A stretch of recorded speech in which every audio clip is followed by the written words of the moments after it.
Hey everybody, January 4th, 2013. Wow, that's a mouthful. It's the first time I've had to say the 2013 date. So anyway, weekly wrap up, and here we are in the year 2013. And what did we do this week after the new year and all of the fun stuff and too much sweets and all of that stuff that's involved, right?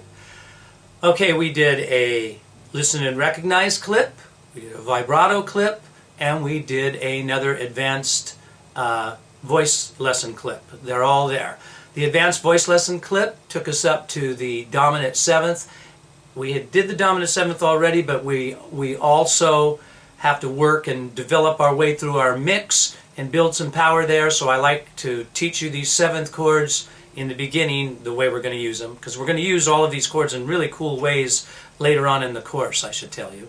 But right now we're learning them, and so we're vocalizing them and doing basic vocal exercises to strengthen our mix and our head voice and blend from the head voice into the mix and mix down in the chest like we're always doing, but growing with it, and at the same time internalizing these sounds. So we started with the dominant seventh, just touching, and the next thing that happens, the dominant seventh, you've got to hold on it a little bit longer. So we've got some particular consonant vowel combinations for you to practice right through your mix, and use the proper audio downloads, and that's how that works. Now on the vibrato course, the last set of exercises were all identifying problems and fixing problems that may still cause you to have a vibrato problems. And the whole idea there is to fix those things, and as we do, the voice starts to get more and more released. Well, what's happening this week is learning how to release into vibrato up in your high head voice. And so that's a good one. You know, the idea of being able to come into a ooh and let the vibrato come in naturally, but still have that ring and ping. You know, that is where we're at in relationship to the vibrato course, and that's what you'll be working on if you're involved in that. And what else? On the listen and recognize, Step 84, still building on hearing the augmented chord as well as majors, minors, and diminished, and random notes. And again, that course always moves very, very slow, snail's pace, bringing in one new element, advancing the element, staying on that element for a while so you can really hear it, that's what's going on, because we're already working on the augmented chord. We've got to work on it some more. So that's what happened there, and just a little bit different challenges, and it might not even seem that much different from step 83, but I know the difference, and that is that I'm jumping the chords around just a little bit differently with a little bit more challenge, and moving from one thing to another with a little bit more challenge than what we did in step 83.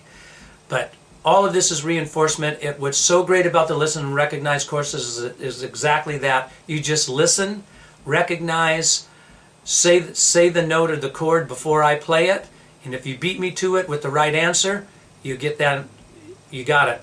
And if you beat me to it with the wrong answer, you get the right answer, and it's positive reinforcement anyway. So either way, it's a good thing to be building your listening skills. So if you're involved in all of those things on the website, that you've got plenty to do, and plenty more coming. Next week will be full of more surprises and more development in all of these courses.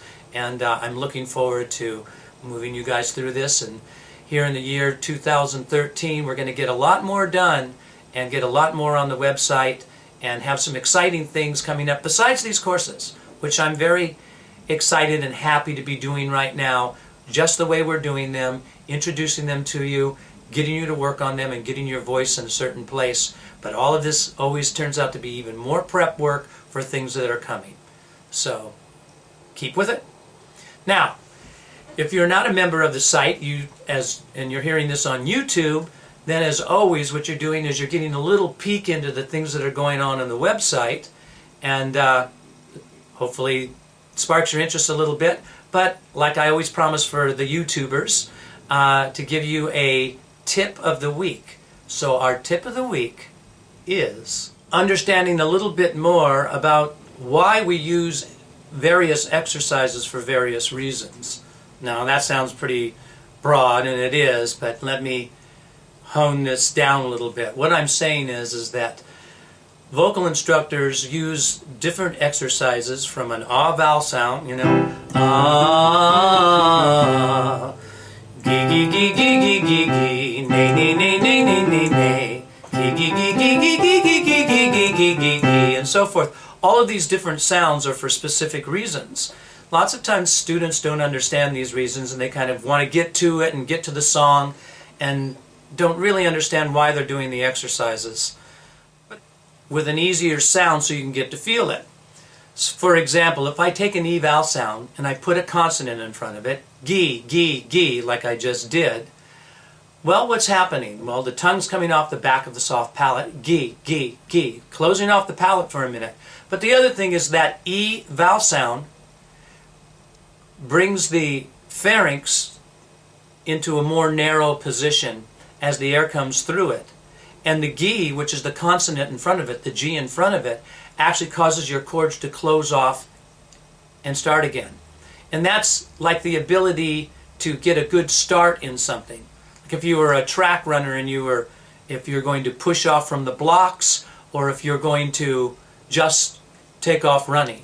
Well, you get a little bit more power if you have something to push off of. And that's the same thing with putting a consonant in front of a vowel. So what I'm telling you right now is that when you're practicing vowel sounds, if you put various consonants in front of them, you get the chords to close and get a better connection. So I might go, if I was just going, I might get a little bit better bite on my vocal cord if I went, gee, gee. See what I did? Gee. And if that was still too hard, well, I'll put a one on every note. Gee, gee, gee, gee, gee, gee, gee. Gee, gee, gee, gee, gee, gee, gee. I'm feeling if the larynx is staying in the middle of my throat. Can I keep the larynx balanced? Keep that combination, and then start taking some of the consonant sounds away. Gee, gee, gee, gee, gee, gee, gee. Gee, gee.